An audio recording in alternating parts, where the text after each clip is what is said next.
Shalom saudara-saudari terkasih dalam Tuhan Yesus Kristus. Salam sehat dan salam sejahtera untuk kita semua. Selamat datang kembali di channel Iman Kristiani. Ada sebagian orang merasa kecewa akibat doa mereka belum juga terkabul. Kekecewaan itu terkadang malah membuat mereka balik mempertanyakan keberadaan Tuhan. Mengapa Tuhan tidak mendengar doa-doa mereka? Apakah Tuhan benar-benar ada? Sebelum menarik kesimpulan secara sepihak, marilah kita analisa terlebih dahulu faktor apa saja yang membuat doa-doa kita tidak dikabulkan Tuhan. Silahkan simak video ini hingga selesai untuk menemukan jawabannya.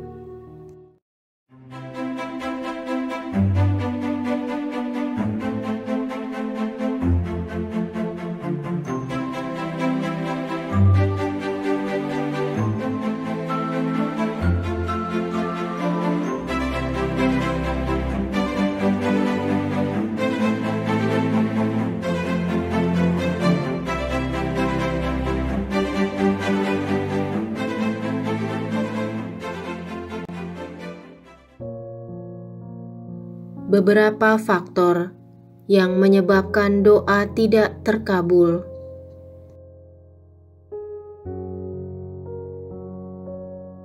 Yang pertama, Tuhan memiliki rencana lain yang lebih indah dari apa yang kita mohonkan.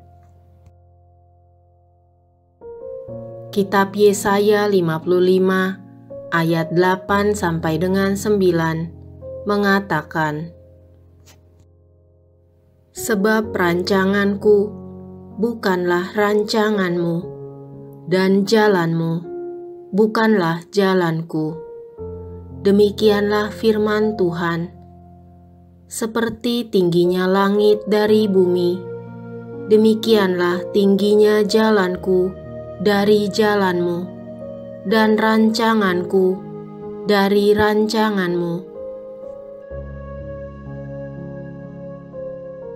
Melalui ayat ini, kita melihat bahwa tidak semua keinginan kita sesuai dengan kehendak Tuhan. Karena firman Tuhan mengatakan bahwa rancanganku bukanlah rancanganmu, dan jalanmu bukanlah jalanku. Terkadang kita menginginkan agar apa yang kita rencanakan akan berjalan sesuai dengan keinginan kita. Kita mohon agar Tuhan membantu kita, agar rencana kita dapat terlaksana sesuai harapan kita. Namun, bagaimana bila ternyata Tuhan memiliki rencana lain dalam hidup kita? Apakah kita dapat memaksa Tuhan untuk mengikuti keinginan kita? Tentu tidak, bukan? Siapakah kita hingga bisa-bisanya kita mengatur Tuhan? Kita ini adalah orang berdosa yang seringkali mengecewakannya.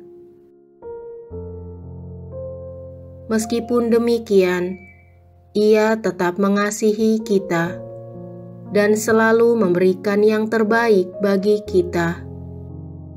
Sungguh, kita akan menjadi orang yang tidak tahu berterima kasih kepada Tuhan bila kita masih juga menyalahkan Tuhan, bila permohonan kita tidak kunjung dikabulkannya.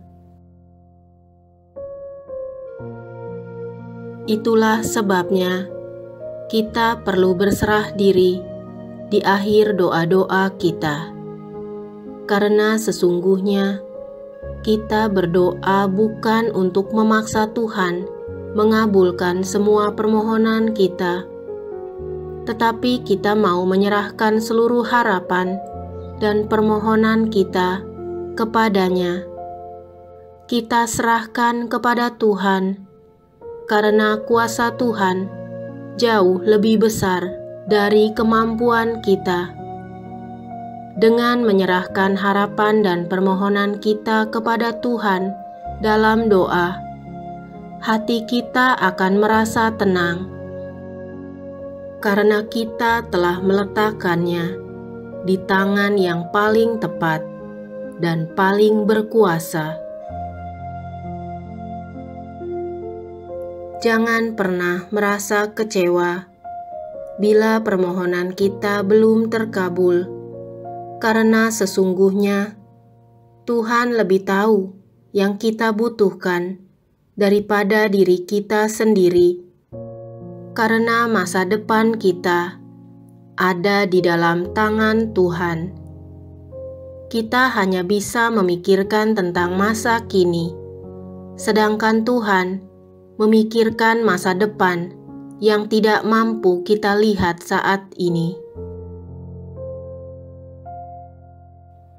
Oleh karena itu, dengan keyakinan dan iman yang teguh, percayakanlah masa depan kita kepadanya. Dia akan memberikan apa yang kita butuhkan, bukan apa yang kita inginkan.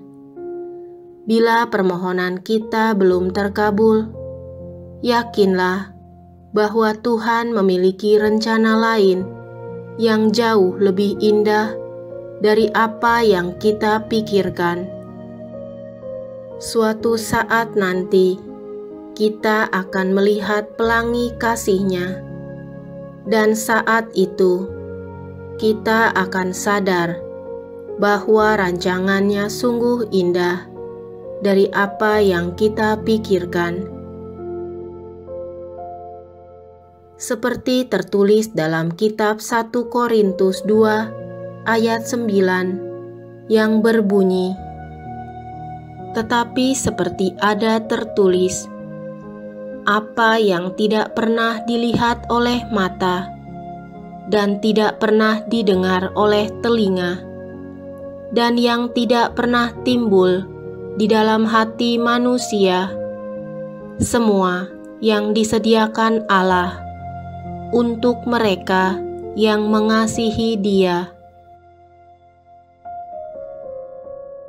Yang kedua, mendoakan sesuatu yang buruk terjadi pada orang yang tidak kita sukai. Pernahkah kita mendoakan sesuatu yang buruk terjadi pada orang yang tidak kita sukai? Bila kita mendoakan sesuatu yang buruk akan terjadi pada orang yang tidak kita sukai, maka doa kita tidak akan dikabulkan oleh Tuhan. Mengapa demikian? Karena Tuhan adalah kasih. Dia Maha Pengampun. Dia tidak suka dengan kebencian, dendam, amarah, dan perseteruan. Namun demikian, Dia sangat adil dalam setiap jalannya. Seperti tertulis dalam kitab Mazmur 145 ayat 17 yang berbunyi, "Tuhan itu adil dalam segala jalannya dan penuh kasih setia dalam segala perbuatannya." Jadi, apabila kita diperlakukan tidak adil dan dirugikan, kita tidak perlu repot-repot mendoakan yang buruk kepada mereka yang merugikan kita, karena keadilan Tuhan akan tegak dengan sendirinya. Mendoakan hal buruk terjadi kepada orang lain justru hanya akan mendatangkan dosa bagi diri kita sendiri. Sebagai anak Allah, kita dituntut untuk bisa mengampuni mereka yang bersalah kepada kita. Seperti yang telah diteladankan oleh Yesus sendiri, di mana Ia mengampuni orang-orang yang menyalibkannya, bahkan mendoakannya. Seperti tertulis dalam kitab Lukas 23 ayat 34 yang berbunyi, Yesus berkata, "Ya Bapa, ampunilah mereka, sebab mereka tidak tahu apa yang mereka perbuat." Dan mereka membuang undi untuk membagi-bagi pakaiannya. Secara manusia, kita tentunya sulit untuk mengampuni mereka yang telah mengecewakan dan merugikan kita. Oleh sebab itu, kita perlu bimbingan Roh Kudus, agar pada akhirnya kita mampu memberikan pengampunan. Dengan mengampuni, hati kita akan menjadi lega, tenang, damai, dan sukacita. Yang ketiga, permohonan yang berlebihan. Apakah kita memohonkan sesuatu yang berlebihan kepada Tuhan? Memiliki impian dan harapan yang indah tentu saja boleh. Namun, apabila impian dan harapan itu terlalu jauh dari realita kehidupan yang kita jalani saat ini, permohonan itu bisa jadi tidak terkabul. Seperti contoh berikut ini. Seorang pria sederhana berdoa memohon agar bisa membeli rumah mewah dan mobil mewah. Permohonan semacam ini tentunya akan sulit untuk terkabul. Lain halnya bila pria sederhana tersebut memohon agar ia diberikan rejeki secukupnya, agar bisa memenuhi kebutuhan keluarga. Permohonan seperti ini akan lebih mudah dikabulkan oleh Tuhan.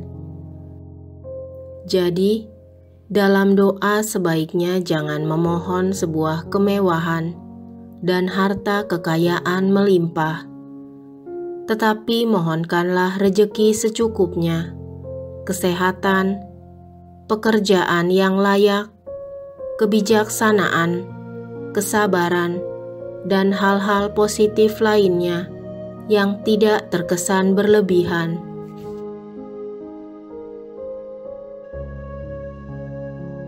Yang keempat, menuntut dan memaksa Tuhan agar mengabulkan permohonan kita. Dalam doa, apakah kita menuntut Tuhan untuk mengabulkan doa-doa kita? Atau kita bersikap pasrah pada kehendak-Nya? Setiap orang tentu berharap agar doa mereka dikabulkan oleh Tuhan. Maka setiap hari mereka berdoa tiada hentinya, karena mereka berharap doa mereka akan dikabulkan oleh Tuhan. Berdoa dan memohon tiada hentinya kepada Tuhan adalah hal yang positif, karena artinya kita benar-benar mengandalkan Tuhan dalam hidup kita. Namun yang perlu ditekankan adalah kita jangan sampai menuntut atau memaksa Tuhan untuk mengabulkan doa kita. Karena bila kita melakukan hal tersebut, kita akan sangat kecewa bila ternyata pada akhirnya permohonan kita tidak dikabulkan oleh Tuhan. Bahkan ada yang sangat kecewa hingga menjauh dari Tuhan. Hal itu tentunya hanya akan merugikan diri kita sendiri, karena dengan menjauh dari Tuhan, kita kehilangan rahmat-Nya, kehilangan pegangan hidup, kehilangan arah, serta tujuan hidup. Oleh karena itu, jangan pernah menjauh dari Tuhan, dan jangan pernah merasa kecewa terhadap Tuhan. Bagaimana caranya? Yaitu dengan berserah kepadanya 100%. Berserah atas semua rencananya untuk hidup kita.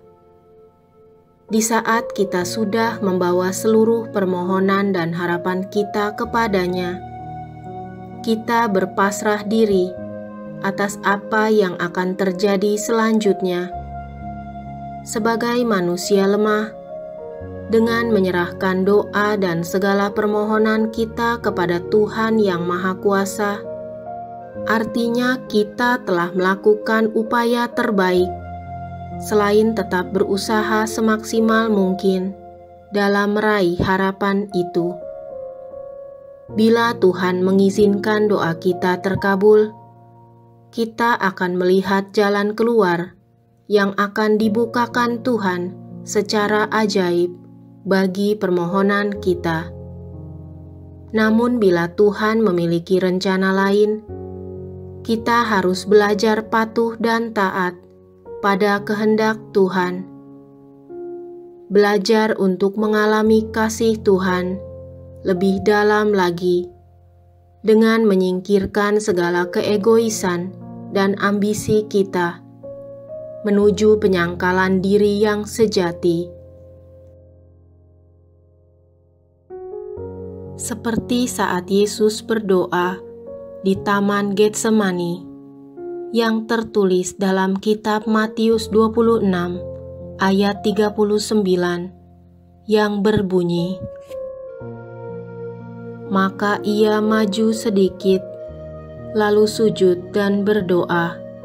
Katanya, 'Ya Bapakku, jikalau sekiranya mungkin, biarlah cawan ini lalu daripadaku. Tetapi janganlah seperti yang ku kehendaki, melainkan seperti yang Engkau kehendaki.'" Sebagai anak-anak Allah, kita perlu meneladani sikap Yesus yang berserah penuh pada kehendak Bapanya di akhir doanya. Sikap berserah pada kehendak Allah juga akan membawa kita menuju kepada pendewasaan iman yang pada akhirnya akan mendatangkan kedamaian dan sukacita dalam hati kita. Yang kelima, tidak berdoa dengan rutin. Pernahkah kita berdoa memohon sesuatu dengan sungguh-sungguh kepada Tuhan, tetapi tampaknya Tuhan belum mengabulkan doa kita? Kemudian kita berdoa lagi dengan sungguh-sungguh, dan berdoa lagi, dan berdoa lagi. Tetapi tampaknya belum juga ada tanda-tanda bahwa Tuhan mengabulkan doa kita. Jika kita pernah mengalami hal seperti itu, janganlah berputus asa. Bersandarlah tetap kepada Tuhan, seperti yang dilakukan oleh Santa Monica. 20 tahun lamanya ia berdoa. Barulah ia melihat bahwa Tuhan menjawab doanya. Jadi, janganlah berputus asa, karena Tuhan punya suatu rencana yang indah untuk kita. Jadikan doa bukan sebagai kewajiban untuk dijalani, tetapi jadikan doa sebagai kebutuhan pokok yang penting untuk menumbuh kembangkan iman kita dan mempererat relasi kita dengan Tuhan. Hanya mereka yang memiliki relasi yang baik dengan Tuhan yang akan mampu bersyukur dalam segala hal, bahkan dalam penderitaan dan duka cita sekalipun, karena mereka yakin dan percaya bahwa Tuhan yang sangat dekat dengan mereka, sangat mengasihi mereka. Mereka tidak pernah meragukan hal itu, kendati dihadapkan pada suatu kekecewaan dan keterpurukan hidup yang berat sekalipun. Doa membuat mereka akan tetap kuat dalam menghadapi setiap masalah yang ada. Yang keenam, berdoa terburu-buru dengan waktu yang singkat. Sudahkah kita meluangkan waktu khusus untuk berdoa kepada Tuhan setiap harinya? Bila belum, mari mulai sekarang kita luangkan waktu khusus untuk berdoa. Pilihlah waktu yang benar-benar lowong, sehingga kita tidak terburu-buru dalam berdoa. Kita tidak akan bisa berkonsentrasi dengan baik bila kita berdoa dengan terburu-buru. Semakin baik kehidupan doa seseorang, semakin lama waktu yang mereka luangkan untuk berdoa setiap harinya. Mereka merasa nyaman berada dekat dengan Tuhan, dengan duduk diam di bawah kakinya. Demikianlah faktor-faktor yang menyebabkan doa-doa kita kurang berkenan di hadapannya, sehingga menyebabkan doa tidak kunjung terkabul. Marilah kita tingkatkan kualitas hidup doa kita, agar semakin berkenan di hadapannya, dan pada akhirnya, Ia akan mengabulkan semua doa kita. Amin. Tuhan memberkati.